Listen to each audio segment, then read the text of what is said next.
Assalamualaikum, selamat datang kembali di channel MA Tech. Ini nih, tablet terkencang di range harga 1 jutaan, pakai MediaTek Helio G99.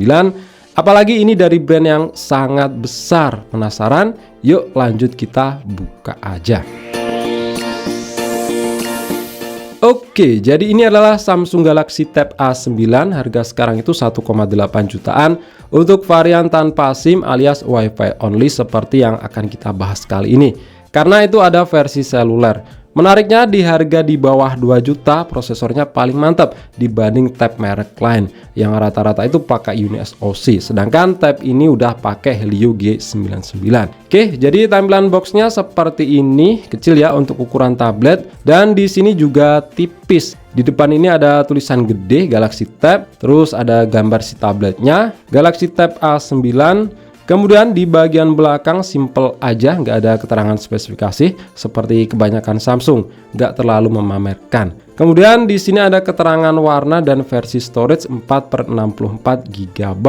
Untuk pasar Indonesia hanya tersedia satu varian storage ini aja ya, nggak ada opsi lain. Oke, lanjut kita buka aja ya. Di sini tuh masih tersegel. Yang pertama di sini ada si tabletnya, rapi banget ya, terbungkus semacam sarung. Terus ada stiker SN.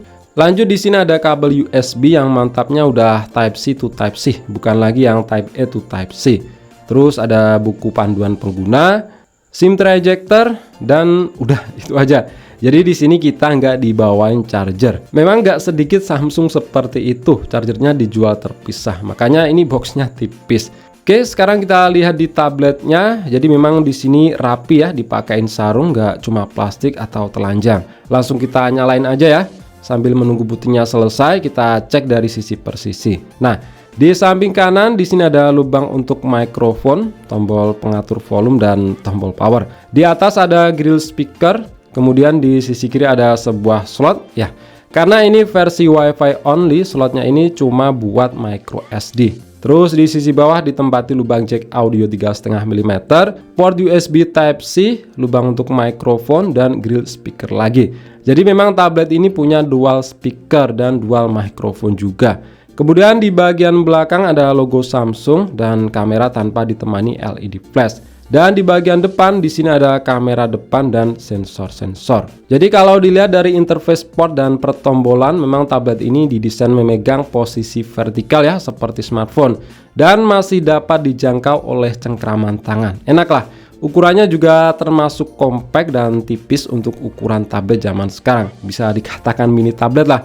Karena ukuran layarnya itu cuma 8,7 inch, dimana eranya sekarang itu rata-rata tablet 10 inch. Terus untuk bahan back covernya ini dari metal yang langsung terhubung ke sisi samping kanan kiri framenya. Plastiknya di bagian atas dan bawah ini. Untuk build quality dan finishing nggak usah diragukan lagi ya Samsung. Meskipun ini tab versi murahnya, tapi build quality tetap aja bagus. Untuk warna hanya ada satu varian aja ya, abu-abu gelap. Oke, jadi seperti ini tampilan home screen-nya. Nah, untuk wallpaper default bawahnya ini gelap ya. Kita ganti aja lah dengan wallpaper yang lebih terang. Untuk aplikasi bawaan nggak ada aplikasi bloatware yang mengganggu. Tambahannya standar Samsung dengan keluarga Samsung Apps-nya. Untuk storage masih fresh bawaan, terpakai 20 GB dari total 64 GB. Cek tentang tablet. Nomor modelnya SMX110. Terus untuk software saat ini One UI versi 5.1.1, versi Androidnya 13, dan security patch 1 Agustus 2023. Nah, coba cek di pembaruan perangkat lunak. Di sini ada update ke One UI versi 6 dengan ukuran 1,6 GB. Ini akan saya update dulu ya, dan tunggu saya untuk kembali.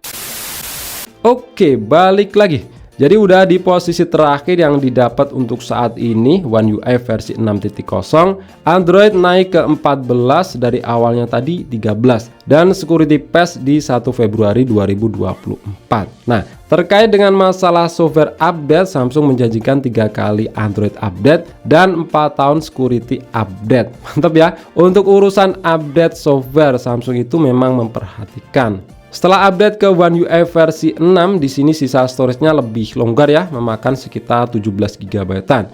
Di One UI versi 5 tadi kan 20 GB-an. Nah, UI-nya ini mode tablet seperti seri tab lain dari Samsung, karena tab 1 jutaan dari brand lain banyak yang tampilannya sama dengan smartphone biasa. Jadi pengalamannya itu kurang asik aja. Seperti tampilan pengaturan terbagi dalam 2 halaman seperti ini. Nah, di sini ada fitur yang sangat menarik, enak buat multitasking, yaitu bilah tugas.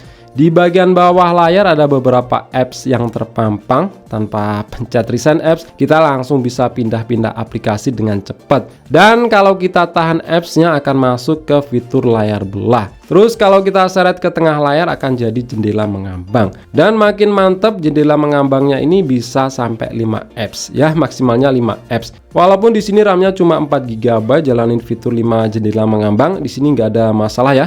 Tetap lancar, nggak ada aplikasi yang reload. Terus fitur panel Add G ya, ini hampir sama aja sih dengan bilah tugas, cuma dengan tampilan menu vertikal dan bisa kita custom apps apa aja yang pengen kita tampilin. Kemudian untuk layar punya ukuran 8,7 inch, resolusi WXGA+, 800x1340 atau SD-nya tablet. Panel PLS TFT, refresh rate layar 60 Hz, kecerahan maksimal 500 nits dan multitouch sampai 10 titik sentuhan. Untuk ukuran tablet di bawah 2 juta, spek layar seperti ini wajar ya, apalagi sekelas Samsung. Resolusi WXGA+ masih cukup oke lah buat menikmati konten, meskipun pixelnya kurang padat. Terus jangan salah ya, PLS TFT-nya Samsung jangan kalian kira bakal sama dengan TFT HP jadul merek Cina ataupun lokal yang sudut pandangnya sempit. PLS TFT-nya Samsung di sini setara lah dengan IPS-nya merek lain. Dilihat dari sudut manapun tetap terlihat jelas, nggak mengalami distorsi warna.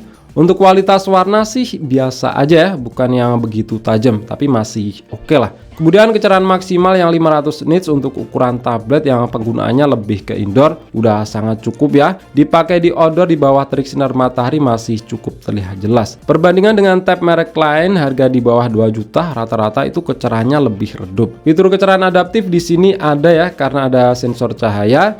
Dan kelengkapan sensor lain lumayan ya, karena masih ada magnet. Kalau gyro yang nggak ada sih masih wajar-wajar aja ya untuk ukuran tab harga segini. Terus respon sentuhan layarnya di sini juga enak, nggak kerasa delay buat mainin real drum. Kemudian untuk kualitas dual speaker stereonya di sini lumayan enak ya, meskipun powernya itu nggak begitu kencang, tapi lumayan clear dan detailnya cukup dapat. Bassnya keluar. Yang terpenting karakternya itu nggak cempreng.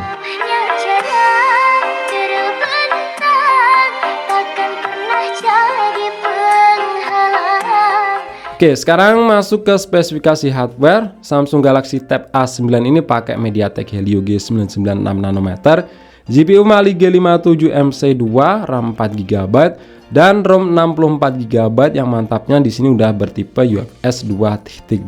Di mana tablet lain harga di bawah 2 juta belum nemu yang storage-nya tipe UFS 2.2.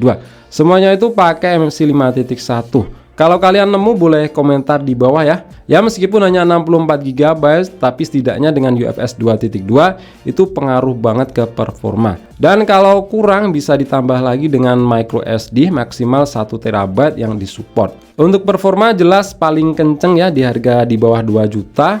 Mana lagi tablet lain yang pakai MediaTek Helio G99 di harga segini. Kebanyakan itu UniSoC, itu pun seri cukup jauh di bawahnya. Ingat, perbandingannya itu dengan sama-sama tablet ya, jangan dibandingin dengan smartphone karena itu udah beda segmen. Untuk skor Antutu versi 10 dapat di angka 375 ribuan ya, standarnya Helio G99 dengan storage 4/64 GB. Terus untuk 3D Mark di mode White Lab Stress Test dapat kestabilan juga khas Helio G99 yang memang bagus. Di sini dapat 97,8%. Dengan benchmark segitu buat harian standar udah cukup ya, buka tutup aplikasi. Helio G99 udah main saset. Mungkin yang kurang sih buat multitasking, nggak bisa banyak aplikasi berjalan di background karena RAM 4 GB. Tapi yang jelas 4 GB di One UI ini jauh lebih ringan ya dibanding RAM 4 GB di MIUI yang ngap-ngapan. Karena di sini sistemnya cuma memakan RAM 1,2 sampai 1,4 GB-an aja. Buat ngegame juga paling kenceng ya di harga di bawah 2 juta seperti Mobile Legends, settingan rata kanan ultra 60 fps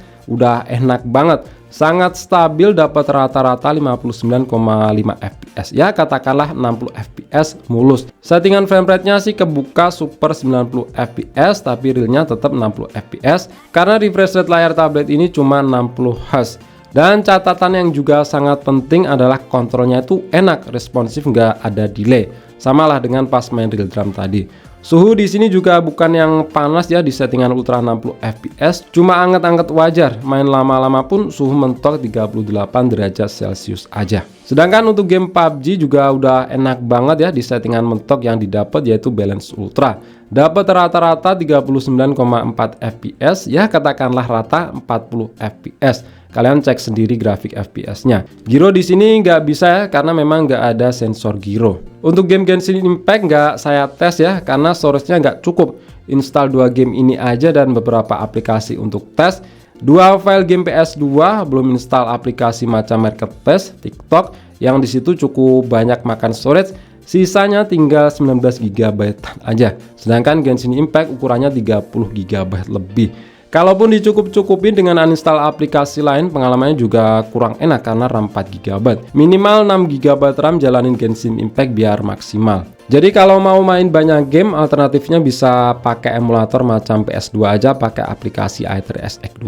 File game bisa ditaruh di micro SD atau flash disk OTG. Dengan sedikit otak-atik settingan, Helio G99 ini udah enak ya. Seperti eFootball 2024 mode dari PES, ini lancar banget 60 fps pas in game.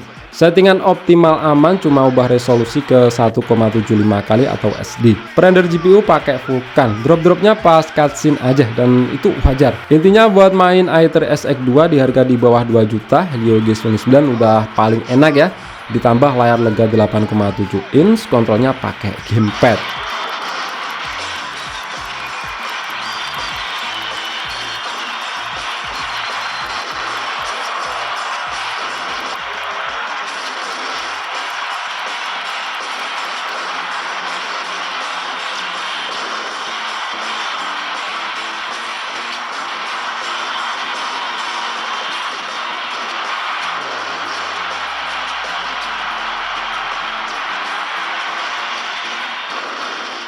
Oke, ini kita coba ya untuk kualitas perekaman video untuk kamera depan, sekaligus ngetes untuk kualitas mikrofonnya. Yang memang rata-rata Samsung itu bagus, peka dan jernih. Apalagi di sini tuh punya dual mikrofon. Nah, kamera depan ini maksimal rekam video di SD aja ya, alias 720p 30 fps.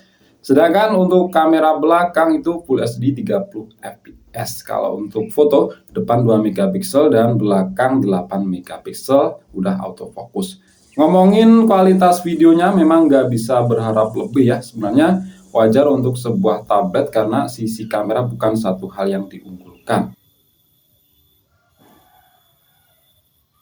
Video kamera depan yang SD 720p 30 fps ini masih cukup lah ya. Kalau buat sekedar video callan masih jelas mengenali lah itu siapa. Intinya bukan yang burik-burik banget, setidaknya kualitas 720p nya ini masih lebih oke daripada hasil kebanyakan kamera bawaan laptop.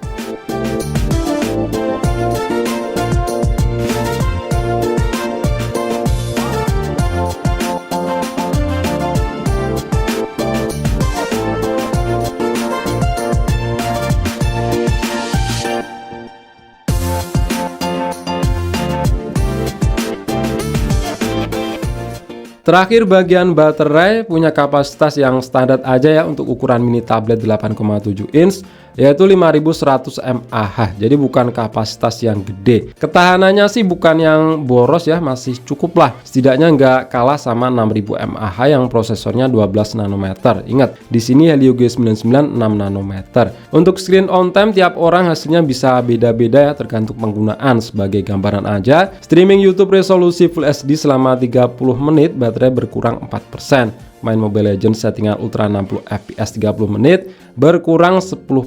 Jadi tinggal hitung sendiri aja ya, bisa bertahan sampai berapa jam untuk baterai habis. Kalau dites di aplikasi PCMark dapat baterai life 13 jam lebih, tergolong awet ya untuk ukuran baterai 5100 mAh di sebuah tablet. Dan hasilnya pasti bakal berbeda dengan Galaxy Tab A9 versi kartu SIM yang pakai jaringan data seluler. Karena jaringan data seluler itu lebih banyak memakan daya daripada pakai WiFi. Kemudian untuk lama pengisian daya dari 4% sampai penuh itu butuh waktu 2 jam 37 menit dengan teknologi fast charging 15 watt. Cuma yaitu chargernya nggak ada dalam paket penjualannya. Di sini saya tesnya pakai charger merek lain dan jalan fast charging 15 wattnya. Jadi waktu yang dibutuhkan memang cukup lama ya, tapi setidaknya masih lumayan lah daripada cuma 10 watt aja. Oke, mungkin itu aja ya untuk video kali ini, sedikit review Samsung Galaxy Tab A9 yang sekarang harganya kalian bisa dapatkan dengan harga 1,8 jutaan. Untuk performa jelas sudah paling kenceng ya di harganya, Helio G99 storage bertipe UFS 2.2 yang nggak akan kita temukan di brand lain di harga sekelas, apalagi ini dari merek Samsung. Terlepas dari beberapa kekurangannya, menurut saya tablet ini bisa banget ya jadi pilihan. Tapi kalau menurut kalian gimana? Klik like jika kalian suka dan share jika kalian rasa video ini bermanfaat. Kita jumpa di video selanjutnya dan wassalamualaikum warahmatullahi wabarakatuh.